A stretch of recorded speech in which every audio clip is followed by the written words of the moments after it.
Mirsa, buka puasa menjadi saat paling dinantikan bagi para tenaga medis di Rumah Sakit Kartika Pulomas, Jakarta Timur. Mereka menyambut saat berbuka dalam suasana penuh syukur di sela-sela melayani para pasien.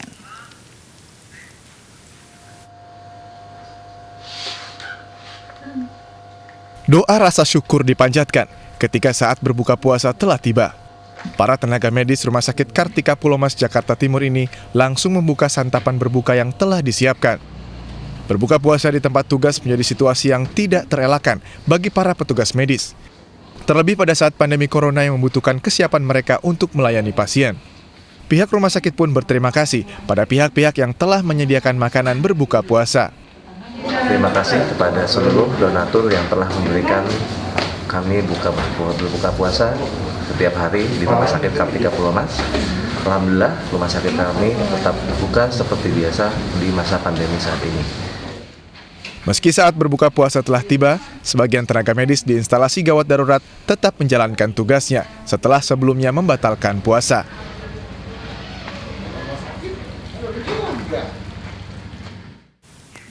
Selain makanan dan budayanya yang terkenal, kota Palembang juga memiliki nilai sejarah yang tinggi. Salah satunya ialah Masjid Agung Sultan Mahmud Badarudin Jayawikramo yang merupakan bukti sejarah perkembangan Islam di Indonesia pada masa Kesultanan Palembang Darussalam.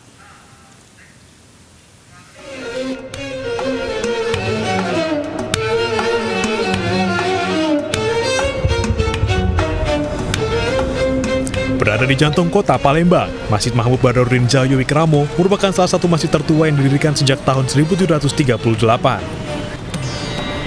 Masjid ini merupakan salah satu ikon kota Palembang yang menyimpan sejarah di masa Kesultanan Palembang Darussalam. Masjid kebanggaan Wong Kitogalo ini mengalami banyak perubahan secara fisik bangunan. Meski masjid ini sudah berusia ratusan tahun, bangunannya masih tetap berdiri kokoh. Masjid ini biasanya tak pernah sepi dari jemaah yang datang untuk sholat dan singgah. Pengunjung dibuat terkesima dengan keunikan bangunan di setiap sisi dari masjid ini. Arsitektur yang kita lihat selama ini yang ada di Masjid Sultan ini itu perpaduan dari Melayu Islam, kemudian Hindu, kemudian juga Eropa. Bangunan asli masjid ini berbentuk bujur sangkar dengan atap limas bersusun, ditambah dengan ornamen berundak berwarna emas yang disebut sebagai mustaka.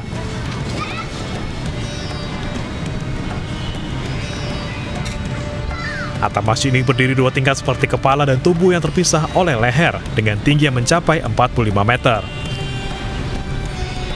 Menara ini menyerupai kelenteng dengan bentuk atap menara melengkung pada bagian ujung. Kemudian memiliki teras berpaga yang mengelilingi bangunan menara. Pada tahun 2003, masjid ditetapkan sebagai Masjid Agung Palembang yang merupakan masjid nasional dan warisan budaya masa lalu. Masjid ini juga masuk sebagai cagar budaya dan salah satu objek vital di kota Palembang. Dari Palembang, Sumatera Selatan, Bambang Irawan, iNews melaporkan. Kampung Caruluk di Tanah Pasundan atau lebih dikenal dengan Kampung Kolang-Kaling setiap tahunnya memiliki tradisi unik di bulan Ramadan untuk mengolah kolang-kaling menjadi sajian khas.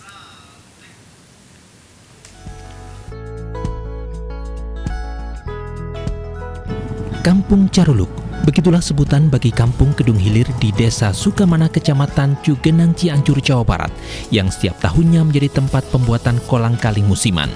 Di tempat ini ada sekitar 20 perajin caruluk atau kolang-kaling yang memproduksi sajian khas bulan Ramadan.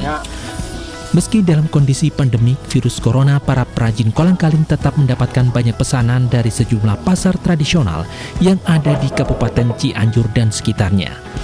Untuk dapat memenuhi pesanan kolang-kaling, biasanya para perajin dibantu anggota keluarga atau tetangga.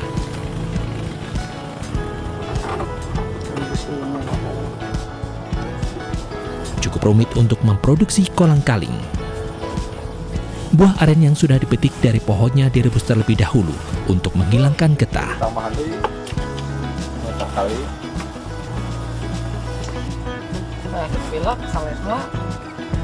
Tiba lagi terus mengi terus dia.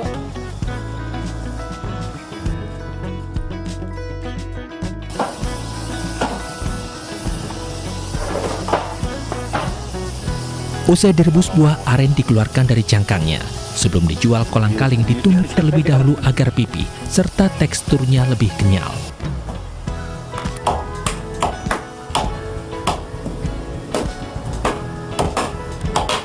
Ya, cuma di sini.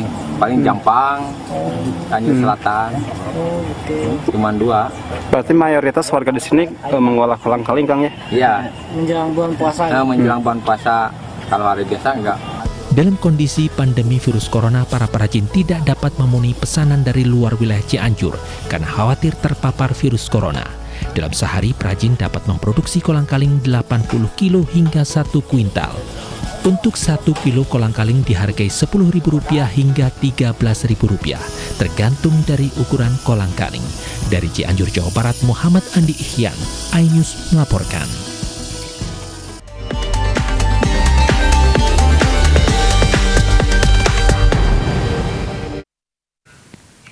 Di tengah pandemi corona, warga Amerika justru menolak instruksi social distancing. Selengkapnya sesaat lagi, tetaplah bersama iNews Malam.